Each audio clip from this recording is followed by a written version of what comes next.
Why he can't turn them over quite yet is here. Let's put it up on the screen for folks at home to see. He said one or more of the memos, he's referring to the letters that James Comey wrote, may be related to our ongoing investigation. It may contain classified information and may report confidential presidential communications. So we have a legal duty to evaluate the consequences of providing access to them. What do you think about that, given the fact that James Comey said there was nothing classified in those memos?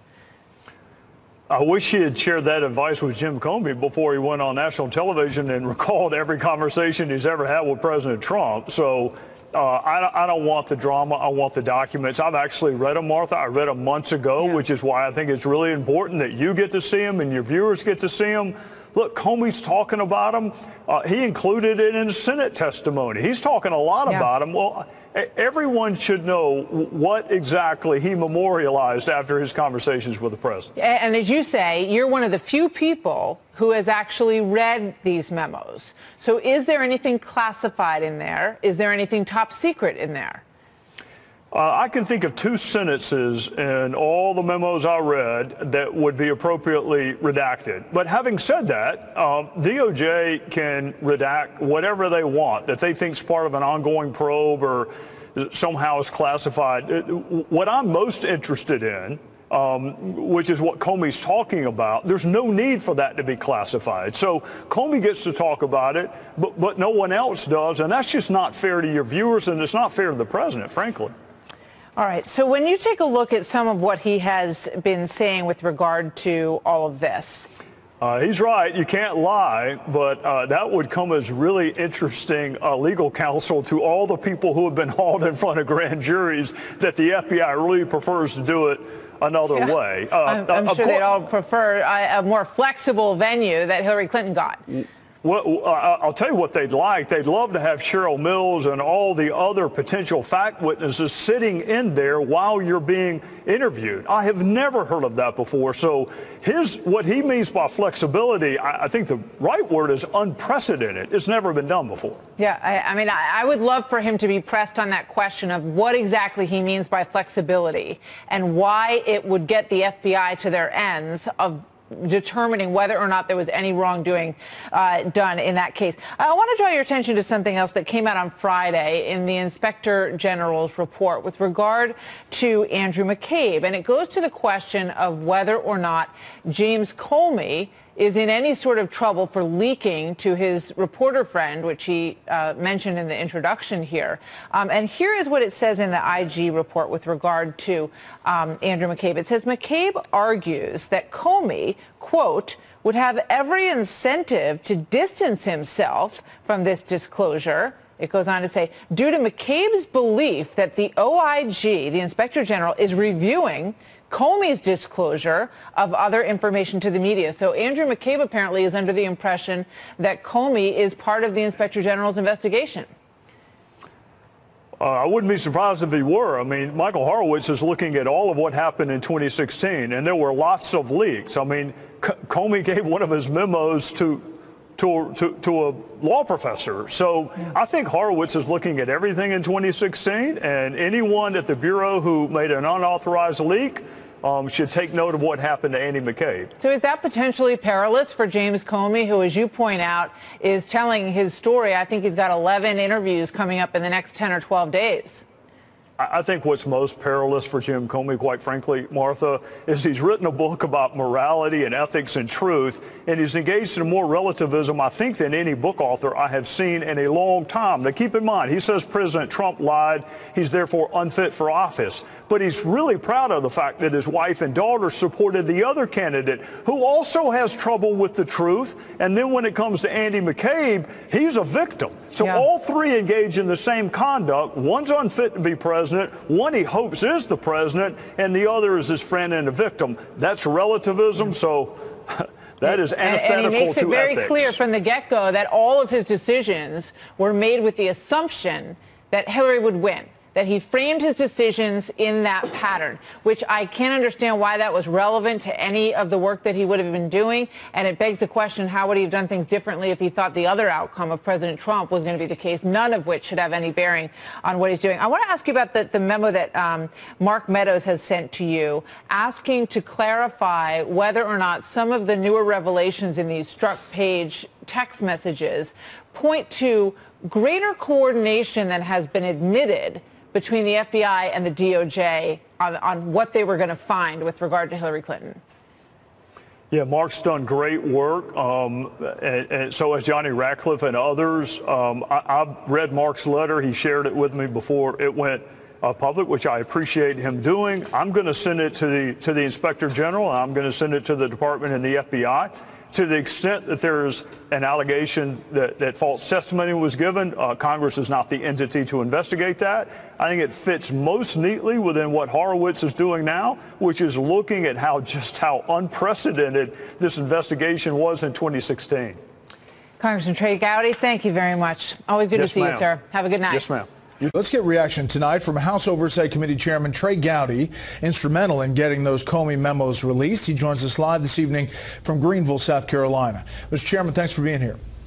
Yes, sir. Thank you. I want to start by talking about the release of the memos, first of all. You have New York Congressman Jerry Nadler, ranking member of the Judiciary Committee, saying this: the release of these memos under the threat of subpoena by the majority has accomplished little other than corroborating Mr. Comey's previous testimony. Your reaction to that? I read the memo 6 months ago. I think it's important for all members of Congress and ultimately the public to be able to see them. You can rest assured, Brett, if there was anything really, really important in these memos, the Democrats would have leaked what they read 6 months ago.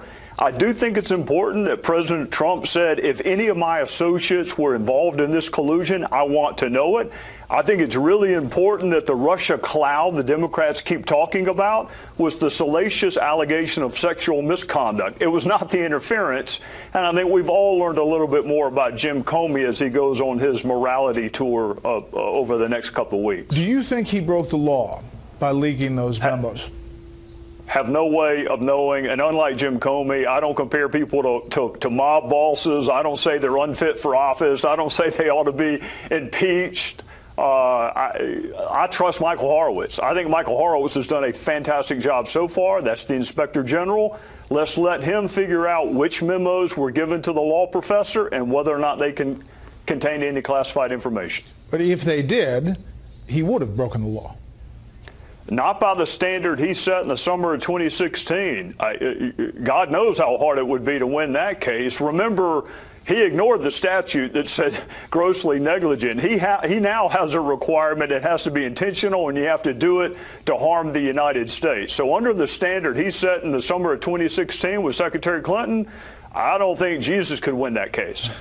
Now, what other things struck you about these memos? There was one part in which he references CNN. I said media like CNN had them, the dossier he's talking about here, and we're looking for a news hook. I said it was important that we not give them the excuse to write that the FBI had the material, and that part is redacted, that we were keeping a very close hold. He said he couldn't believe that they hadn't gone with it. This is the president speaking. I said it was inflammatory stuff, that they would get killed for reporting straight up from the source reports. I mean, it's important to point out that 4 or 5 days later, it's leaked to CNN that the president is briefed on this very thing. Yeah, I actually think Comey is right that CNN was looking for the FBI to have that material so the story could then be the FBI's investigating it as opposed to the underlying information.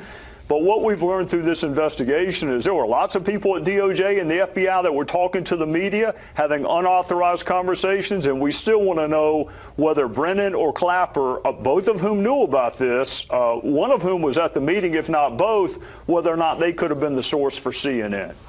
With all of these interviews, as you've been watching them, I've been watching them, Comey is going to be on here with me Thursday. What strikes you about this and what he's talking about?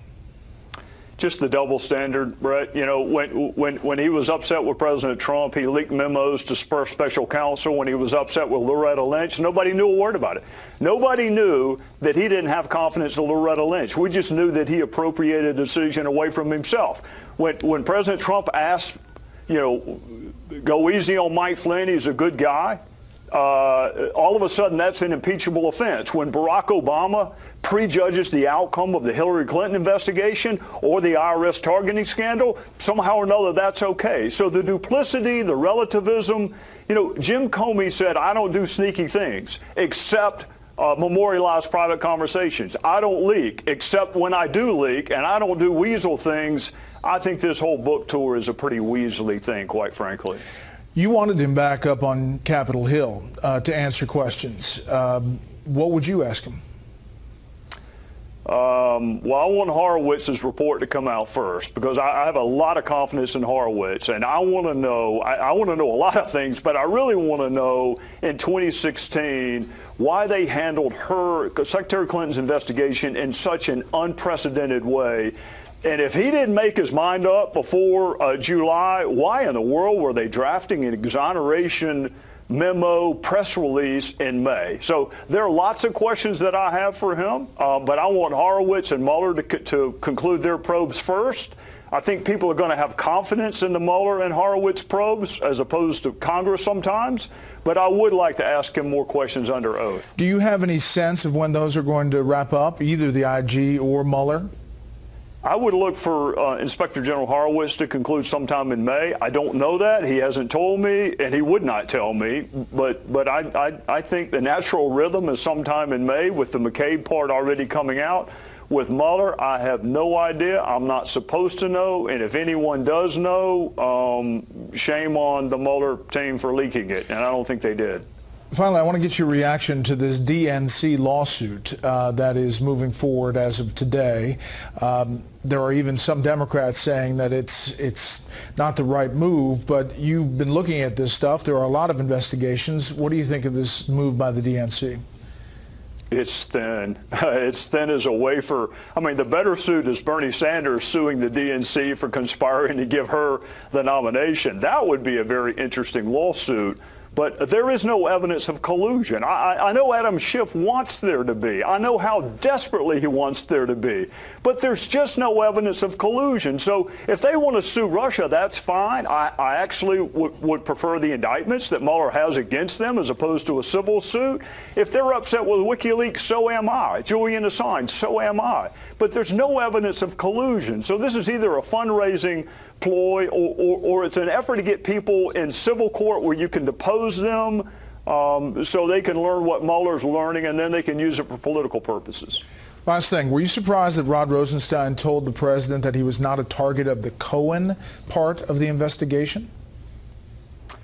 I would be surprised if anyone used that phraseology because I don't know what it means. Now, I was only a prosecutor for 2 decades, Brett, so maybe I missed something, but that can change in a nanosecond. All it takes is one more witness to say something. So I'd be shocked if Rosenstein said that. I don't think the president is the target as you and I use that term in a non-legal sense. But in a legal sense, that can change with one witness, with one document. So you got to be careful giving people assurances until the end. And does he keep his job? I hope he does. I mean, I've had my differences with him, but I've got differences with lots of people, and I think they ought to keep their job. He's got a really tough job, but I've seen nothing in his handling of the probe. I mean, look, people are upset with the scope and the breadth of the Mueller investigation, and Rosenstein did draft that memo. But look, it's a really hard job to be the Deputy Attorney General. This is a really difficult environment in which to try to do that job. The president can get better advice than from me, but I would tell him to stick with the team he's got now. Mr. Chairman, we appreciate your time. Yes, sir. Thank you. Have a good weekend. You too. Yeah, and it's not universal. I've heard Jake Tapper specifically go after conspiracy theories even against Trump and Jake take them Tapper, on. I think, is in a different category most times. It's not universal, but it's common. It it's is way very too common, and so it's why so many people agree when he says, the enemy of the people, because it feels that way a lot of times. Right. So look at the border. So when you're sitting here, media, you're like, how can they just keep putting up with the president lying about this? Because in our minds, this is what happens. I know the president lies. I get it. What, I thought I was voting for the Pope? I was voting for Mother Teresa? Please, I've baked all of this crap in a long time. You really we thought Cohen was a good guy? Come on. We knew he was a slippery fixer. That's who he was. So we've already baked that in. Now, are we happy about this? No. But here's what we think. If Donald Trump would have said during the election, I'm trying to build Trump Tower, which there's nothing wrong with that as long as it's disclosed. There's nothing wrong with that. That's his job. I was shocked when he denied it so vehemently because I'm like, of course he's trying to build one in my backyard. He's trying to build them everywhere. What do you mean? In all of Russia, he doesn't want to put a hotel? Of course he does. That's what every businessman wants to do, expand and make more money. Correct. And that's one of the reasons we like the guy. So we knew that. However, him saying, I've got business dealings in Moscow right now. What would the press say? He's in bed with Moscow. Mm-hmm. So if he would have admitted it, they would have made it into exactly what it is today. Not what it actually was, but what it is today. A big scandal. They would have used it against him. So what happens, and let me explain this one more time as simply as I can to the media and to people on the left, not to the left, people who are Democrats. Look, we don't like this either. But what is he supposed to do when you have a media that will take anything and everything and turn it into a massive scandal? When the media created this guy. They created him in two ways.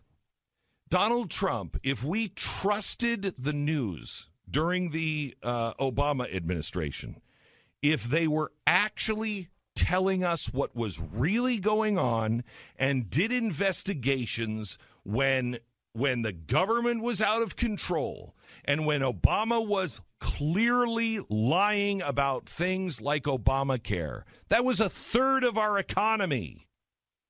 That's the greatest healthcare system the world has ever seen. And he lied. $2,500 back for every family. No, that's not possible. The math shows that's never possible. That you can keep your doctor. No, here is the documented evidence that will not happen. But you let it slide. Until, a year after we lost our doctors and we're paying higher prices? Because we didn't trust you at all. We needed somebody like Donald Trump to tell you, shut up. That's not healthy. And you created him in another way. Because you thought he was going to be the easiest candidate to beat, you ran wall-to-wall coverage on him. You took down everyone else in his path, but you just loved him for ratings, and you thought he was going to be the easiest one for Hillary to beat. Well, you were wrong now, weren't you? And you can't live with yourself. You'll never admit to that, but he is your creation. So now you don't like it. Oh, what a surprise.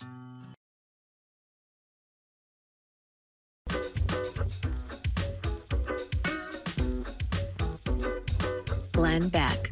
So I just wanted to let you know that Albert wrote to me, and he said, Glenn, I brought tickets to your Tampa show. I never in my life have spent so much money to see anyone. Wow. I also don't like crowds. I haven't attended a show of any kind in I don't know how long. My wife and I talked about it, and we're going to give you a shot. Uh-oh. I expect a great show and nothing less. Oh, my. But I guess we'll cross that bridge when we get there. Okay. All right. All right. There are metal detectors at the show, right? And maybe, Albert, there may be refunds. Let's be reasonable about this. It does seem like there could be a little threat inside of that, an implied threat. Yeah. No, it's going to be great. It's going to be fun. It's going to be a fun show today. Should we give away a pair of tickets? Yeah, if you want to go see the show tonight or tomorrow. Tonight in Tampa, tomorrow in Orlando. We'd love to see you. Call us now. The number is 888-727-BECK, 888-727-BECK. Come on out and see us. I tell you, back here in Tampa, it just feels like home. I just love Tampa. I do love it I do here. not like the humidity here. It's nice but right now. It's cool. It's beautiful. It has something that Texas doesn't have, a beautiful winter. You know, you go to Texas and it's like, Texas is either hot or freezing cold. And usually in the same week. It'll be like 100 and then 4. Yeah, I mean, there was a time, 2 parts in the same state. It was 81 and 14. Yeah, it's great. Well, it's in the same state. State's a little big. Yeah, I know, the state's a little same big. state at the same time. It was 81 degrees in one part and 14 in another. What's weird, it's not the same state. It's also the same nation.